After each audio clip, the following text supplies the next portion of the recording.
Et salut tout le monde, on se retrouve aujourd'hui pour une nouvelle vidéo, je suis en compagnie d'Atoms. Salut tout le monde. Donc on se retrouve aujourd'hui pour un nouveau format qu'on n'a jamais encore casté sur la chaîne.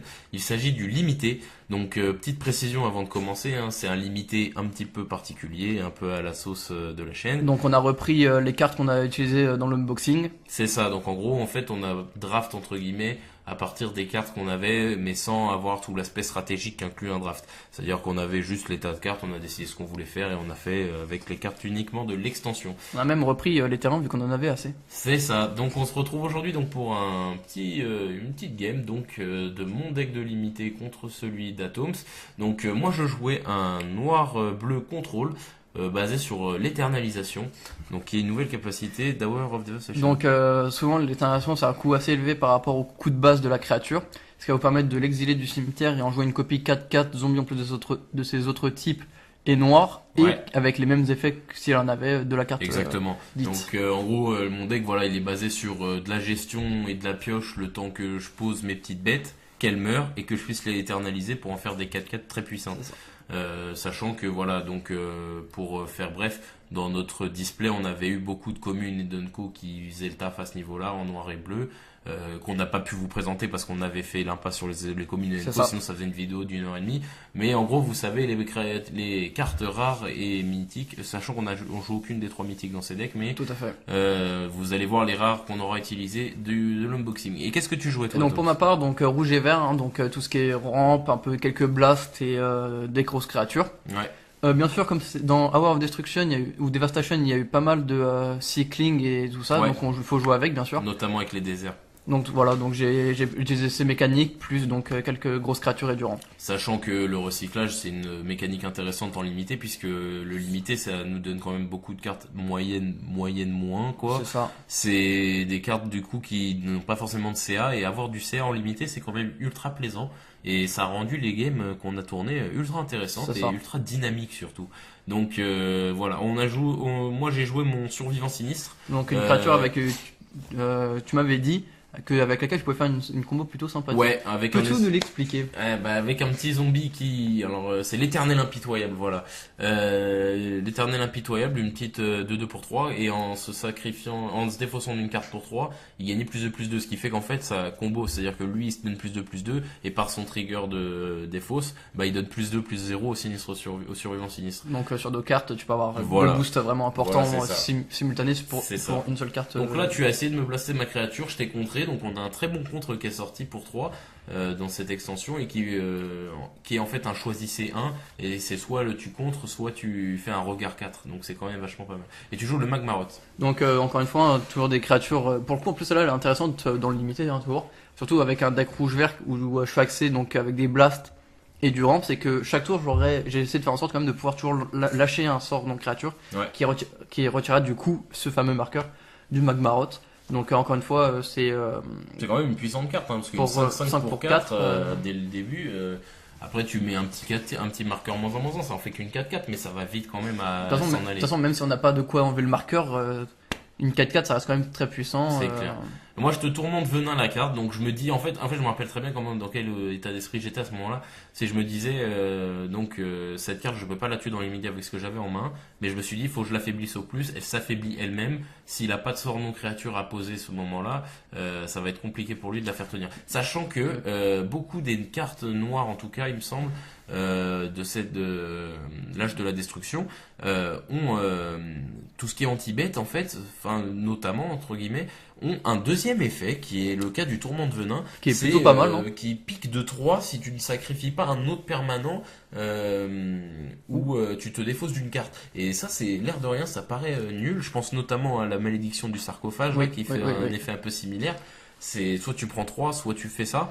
Et du coup, c'est pas mal parce que ça te donne un kill en noir en limité qui est vachement intéressant. Après, d'un côté, le fait d'avoir un deuxième effet comme ça augmente quand même assez considérablement La value de la carte. ouais, la valeur de la carte, et même surtout son CCM, du coup 4 quand même, pour Ouais, 4, même pas ouais. gérer une bête. Ouais, enfin, pour 4, tu mets 3 marqueurs, -3, Après, c'est sûr, donc ça va. ça peut rester puissant. ça Donc peut là, assez fort, ouais. ça fait partie des cartes que je vous dis que j'utilise pour ramper. Qu'en plus de ça, il y a le recyclage, donc si on n'a pas forcément besoin de ramper, on peut l'utiliser en fin de tour adversaire pour faire son petit droit carte avantage et tout. C'est vraiment sympa ce genre de cartes qui ne font pas qu'un seul effet Clairement, clairement. Sachant que voilà, là, le match-up qu'on a sous les yeux, c'est clairement un aggro contre contrôle. Sachant que malgré que je joue contrôle, euh, je joue pas mal de petites créatures, puisque le but, malgré tout, de mon kill, hein, faut pas se cacher, c'est de tuer mes Les petites points bêtes de vie. et de faire à l'éternalisation des créatures. Bah, d'un côté, on pourrait presque y croire que t'es mi-aggro, mi-contrôle, C'est parce vrai, que tu as quand même quelques créatures pour tour 1 c'est et vrai. tour 2, du coup tu peux quand même jouer assez rapidement, mais t'as quand même aussi l'avantage de pouvoir avoir des grosses créatures en fin de partie. Exactement, ouais, c'est exactement ça. Là, je te propose. Alors ça, c'est une excellente carte. Le Destin funeste, franchement, je trouve ça vraiment pas mal. Ça exile une créature que tu contrôles, ou tu révèles dans ta main une carte non terrain et moi je l'exile. C'est vraiment une bonne carte déjà parce qu'elle est très polyvalente. Hein, Ouais, bien ça, sûr, bien sûr. ça, j'apprends rien à personne. Mais c'est surtout en fait qu'elle ne cible pas. Et si on la propage hors du limité, ça reste quand même une carte correcte. C'est Bah, pas une excellente carte, c'est une carte correcte. Pour le coup, elle fait Euh, partie des unco très intéressantes Exactement, de l'extension. exactement. Donc, Ça fait partie des cartes Unco qui sont à surveiller et qui donc faudra peut-être se méfier à l'avenir. Excavatrice de Ramunap. l'une des premières arcs qui arrive sur le terrain. Donc, d'autant plus que c'est intéressant avec le principe des déserts de pouvoir donc recycler. Ouais. C'est que si on n'a plus de terrain en main, des terrains normaux, Ouais. on peut toujours recycler le désert. Donc on pioche et après on va le rejouer et il arrive en jeu engagé. C'est ça. Après, je crois qu'il y a peut-être des chances que j'ai sûrement oublié. Et ça, je pense que ça peut être une problématique. Et voilà Alors la là, deuxième, voilà, donc. de ton côté. Eternal Amut, c'est vraiment l'une des cartes qui, à mon avis, pourra peut-être s'exporter en moderne. C'est une carte extrêmement puissante. On a C'est là vrai. affaire à un body monstrueux, une 5/5 pour 3, affliction 3. On rappelle que l'affliction 3, ça fait infliger le nombre de blessures égal au numéro quand la créature se fait bloquer.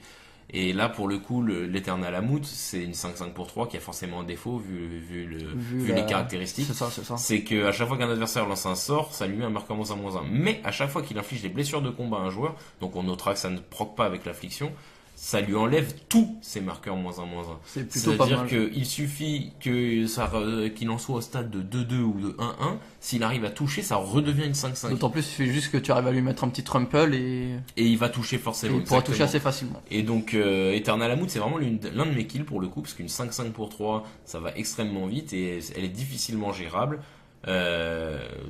Franchement, c'est une carte qui pour moi est à surveiller, qui pourrait s'exporter donc comme je disais en moderne. Et je joue Piqûre Mortelle, donc là j'en viens en fait à ma stratégie que je disais. En fait là je voulais faire toucher Eternal Amut, tu avais qu'un seul bloquant, donc j'ai décidé de Piqûre Mortelle. Qui est une très bonne carte hein, pour le limiter. Totalement. Pour le coup, juste un petit marqueur -1/-1 sur ma bête et je Et t'en tue après, une, ça- voilà, et en plus de ça, comme ça, tu le fais retirer juste après, parce que ce qui est bien, Exactement. c'est que ça va pas retirer juste les marqueurs mis par par l'Eternal Amut. par l'Eternal Amount, mais là, du coup, pour la plaque Clairement. mortelle, c'est plutôt une petite combo sympathique Voilà, c'était pas dans ce format. pas forcément une combo, Oui, mais mais c'était un play sympathique. utile. Donc là, t'es pas bien. T'as Eternal Amut en face, toi, t'as Excavatrice de Ramunap. On peut dire Niveau qu'en de termes force, de caractéristiques, c'est pas la folie.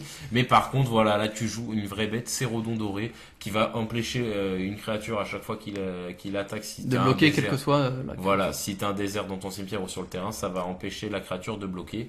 Et ça te met une Pour, sérieuse, Bah, ça permet de. une sérieuse option sur la victoire. C'est ça, donc c'est surtout que si t'as qu'une seule créature, ça réduit quand même tes chances, pas tes chances, mais tes possibilités. Ouais. Sauf que là, je joue dernier mot de Kefnet et là, du coup, ton Cérodon, il est à moi. Et là, c'est problématique. Là, Donc je, là, là, je ça- suis complètement en position de défense parce que je te donne une créature c'est moi qui paye le mana là. C'est ça. Et donc là, alors on rappelle, dernier mot de Kefnet, ça fait partie des 5 cartes de l'extension qui font que les terrains que vous contrôlez ne se dégagent pas pendant votre prochaine étape de dégagement quand vous allez jouer ce sort. Donc en gros, le prochain tour, là, tous mes manas que j'ai utilisés ce tour-ci, pas que ceux qui sont concernés par le C'est dernier ça. mot de Kefnet, hein, mais tous les mana tapes ne taperont pas. Donc, Mais ça, c'est- là, ça en valait la chandelle parce que pour 4, je vais quand même piquer sa grosse bête. Parce qui que va là, en pour le plus coup, m'aider à tuer. j'avais plus ou moins l'avantage grâce à cette carte, donc C'était even quoi. Ouais. c'est ça, c'était complètement Donc worth là, de ta tu part. en reviens à cycler. Donc là, on voit que je suis quand même dans la difficulté. Ouais, et j'ai l'impression que t'es au top deck, donc ça veut dire que t'as rien d'autre à part ton excavatrice. Totalement. Donc t'as une 5/5 et une 4/4, sachant que le Cérodon t'empêche de bloquer. Si tu pioches pas une créature, t'as perdu. Exactement. Donc là, je sais pas comment tu peux t'en sortir. L'excavatrice de Ramunap, c'est une excellente carte, mais c'est clairement pas une carte qui a vocation d'être une carte agressive. C'est Totalement. plutôt une carte tempo. tempo, et en plus de Et- ça, comme vous le voyez là sur le terrain, le désert vert qui fait que je peux booster des créatures en sacrifiant des terrains. Encore une fois, ça me permet de sacrifier des terrains et les rejouer juste après Clairement. dans ce genre de Clairement, technique. clairement. Et il semblerait que tu aies top deck quelque chose pour pouvoir interagir, pour que la game ne se finisse pas. Et c'est un blast, je suppose. Un Donc, flou de mettez lame. un marqueur -1/-1. Le flou de lame inflige de blessure au contrôleur de cette créature. Mais Carte ça fort suffit- intéressante en début de partie, mais Mais malheureusement. là, ça suffit pas, malheureusement. J'avais mal calculé parce que je pensais que Ah, tu pensais que ça suffisait? ça suffisait parce que par l'effet de ton Eternal Amount, qu'il allait perdre suffisamment de force, mais Mais non, pas Mais pas non, assez, j'avais malheureusement. trop peu de Ça points de vie faisait pour pouvoir, 3 plus 4, ça faisait pile poil 7, un marqueur C'est ça, pas c'est ça. TT, mais c'était pas ça.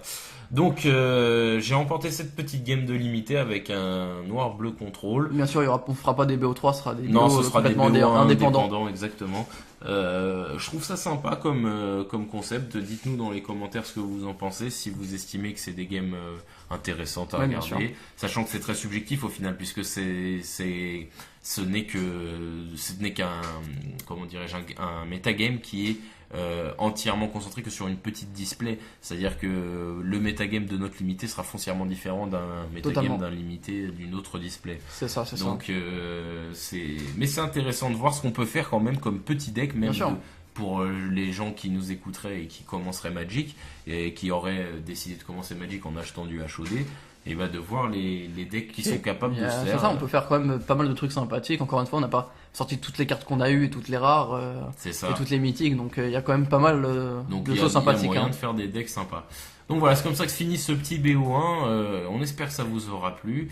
Il y en aura peut-être d'autres. Et puis en attendant, on vous laisse sur cette petite fin. Et puis Atom, ça a quelque chose d'autre à rajouter? Bien sûr, vous pouvez donc, si cela vous a plu, lâcher un petit pouce bleu, vous Ouais. abonner, si vous voulez d'autres vidéos de la chaîne, bah, donc vous abonner. Oui. Et nous suivre sur Facebook, sur la page Facebook, Ouais, pour on fait en sorte que justement la page Facebook soit bien vivante. alimentée et que vous ayez toutes les actus liées notamment à notre chaîne, mais surtout à Magic de Chaque manière jour. générale. Donc voilà, c'est sur ces petits mots qu'on se laisse l'assemblée. On se dit à la semaine prochaine l'équipe. Salut tout le monde. Salut tout le monde!